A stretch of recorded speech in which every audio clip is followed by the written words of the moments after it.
Hello दोस्तों, मैंने अपने आरसी प्रोजेक्ट के लिए इस प्रकार से एक सर्वो मोटर मंगाया हुआ है।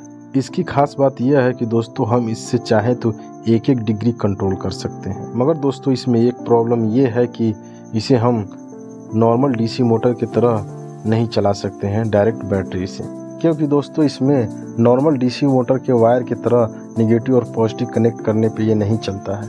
इसमें 3 वायर दिए हुए हैं, नेगेटिव पॉजिटिव के साथ साथ एक सिग्नल वायर भी दिया हुआ है। तो आज की इस वीडियो में हम बताएंगे कि इसे डायरेक्टली बैटरी से कैसे चला सकते हैं। वीडियो बहुत ही इंफॉर्मेटिव होने वाली है, तो वीडियो को शुरू से लेकर लास्ट तक देखना, स्किप बिल्कुल मत करना।